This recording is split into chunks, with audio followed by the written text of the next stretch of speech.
All right, guys, so I've done a lot of thinking. I know that you guys need another kind of big assignment so that your capstone paper doesn't count as like 50% of your final grade. So I've done a lot of thinking and I have decided that you guys are going to write a piece of satire, okay? I'm very excited about this. And I want to first of all share with you what satire is. I know this was in the PowerPoint a few weeks ago, but just in case you forgot, satire is when you use humor, irony, exaggeration, or ridicule to expose and criticize people's stupidity or vices, particularly in the context of contemporary political and other topical issues. Okay, so basically what you guys are going to do, okay, it's two assignments. You are going to do an outline where you're going to tell me what you're going to write about, and then you are going to write a piece of satire. So I'm going to go ahead and go through the instructions for you guys. So let me go ahead and move the screen over here so it's centered. So you are going to create your own modest proposal, okay? What I want you guys to do is think of a problem, a current issue. I know a lot of you guys are probably going to choose the coronavirus. You don't have to choose the coronavirus. There are plenty of other social issues or problems that you can write about. Some suggestions include politics, school, fashion, relationships, or religion. However, you should narrow your topic to something very specific like overpopulation, okay? Be careful about the topic you select and your manners. For example, if you seriously are encouraging hatred for or violence against another race, religion, nationality, belief system, your essay will be inappropriate. So what I mean by that is pick a problem that you care about, okay, but your satirical solution you shouldn't actually believe, okay? So you're going to come up with some outrageous solution. So in those of you that read A Modest Proposal and did that assignment, hopefully you realized that Jonathan Swift, he suggested that in order to solve the problem of, basically starvation, there was a food shortage during that time, there wasn't enough food going around, and his solution was to eat babies, okay? So, of course, that is a completely outrageous solution. Nobody in their right mind would say, hey, in order to solve our problem with not enough food, let's just go ahead and kill babies and eat them and boil them and stew them and make them into, these various things to eat. Nobody would take that seriously, okay? And that is satire. Satire is an outrageous solution, okay, to some sort of problem. So what you're going to do is after you come up with what your problem is, okay, once you figure out, once you narrow that down, you're going to figure out what your outrageous solution is going to be, okay? And you're treating it as the most rational solution ever, okay? So you're treating it as serious even though you're really not serious. Then you are going to outline the advantages. So remember how Jonathan Swift outlines the advantages of eating babies. So you are going to list 3 advantages to your solution and explain why they're advantages. So make sure that you list them by saying first, second, third. So the first advantage is blah, blah, blah. Second advantage is, okay, just so that I don't miss it as I'm reading through these. Also remember how, I don't know if you guys caught this, but Jonathan Swift did bring up some good solutions to the problem of poverty and all of that and not enough food, but he treated them as totally ridiculous, like they would never work.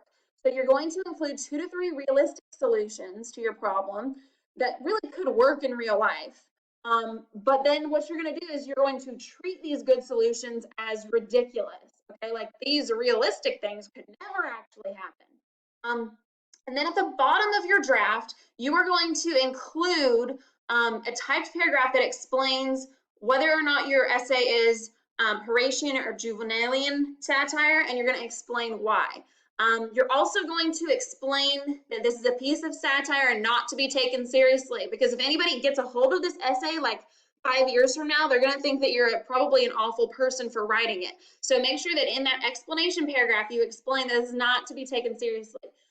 You're going to explain the meaning and the purpose of your satire. In other words, why are you raising awareness to this problem Why is it significant in today's society?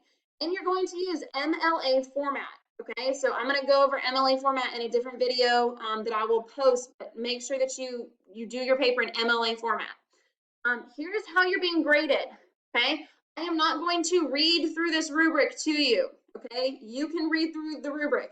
Basically, your introduction and conclusion is going to count as 20 points. Your satirical solution and the advantages to that solution is going to be worth 20 points. Realistic solutions are 20 points. Your explanatory paragraph where you actually explain that it's a piece of satire not to be taken seriously and why you wrote it, that's going to be 20 points. And then grammar editing MLA, okay? That's going to be 20 points. So you can look over this rubric and kind of see how you're being graded. But first, I want to show you guys an example of the outline assignment, okay? So you can see I've got these paragraphs listed and what you're going to be including in each, okay? What I have done is I have written out an example, okay? You cannot use my example. Please be clear on that, okay? You cannot use the problem of obesity, okay? I'm not going to allow it because that is what my essay or my example is all about. But you guys can read through this.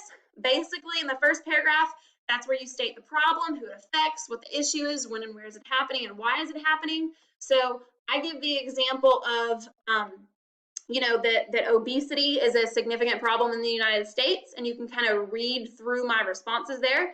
Paragraph 2, and sorry, that just a paragraph 2, that's where you go over your outrageous solution, okay? So what is your solution?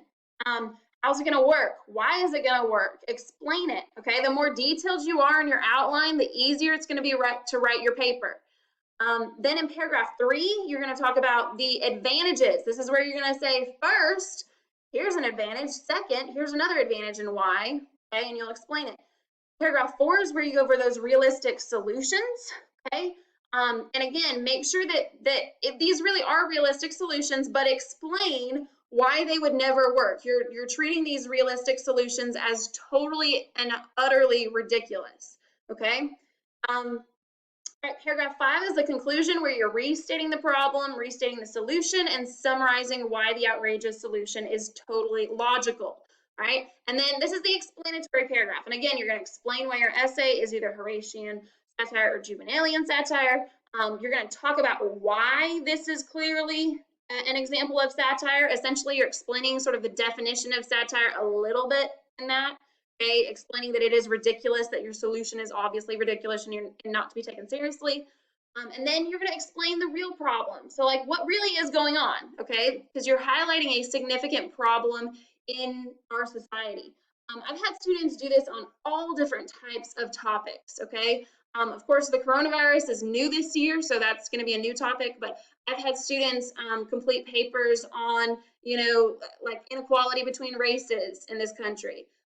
You know, obesity obviously was one. I stole that example from a student a few years ago. But I completed this outline myself. I didn't have an outline for that student. You could do it on any worldwide problems like dictatorships or, you know, people that are starving to death, or I mean, there's so many problems. It doesn't have to be a problem in the United States. It can be any problem worldwide. Okay, so once you choose what your problem is, you're going to fill this out. Now, let me say this, okay? I know some of you guys are probably thinking, oh, I don't want to write another paper, okay? But listen, this paper, okay, I am encouraging you to be sarcastic, okay, to be funny, to come up with something totally and utterly ridiculous that you count as totally serious. I have had students, and this may not be you, okay, but I've had students in the past who've said that this is the only paper they ever enjoyed writing, okay, because it's so utterly ridiculous, okay? But it is going to be a essay, so I can count it as a test grade. I can count it as, you know, very close to the same points as your capstone paper, 200 or 300 points at least. So that way you guys won't have your capstone paper counting as like a huge chunk of your grade. And this should honestly, if you do a good job with this should raise all of your grades, okay? Because if you do these things that I'm asking you to in each one of the paragraphs, and you're thorough with it and you put it in MLA format and all that good stuff, it really should help your grade. Okay, so if you're making like a high B right now, this might put you over the line to making an A. If you're making a high C, same thing, it might put you into the B range. So try your best on this paper. The outline is going to be due in a couple of days, but you will have about a week to write this paper. So it doesn't have to be done all in one night or all in one day. If you have questions, please email me. Let me know. I'd be happy to walk you through it. I'm going to be posting another video about MLA format in case you have forgotten what MLA format is. So I'll be posting that soon. Let me know if you have any questions, and I look forward to reading your outlines.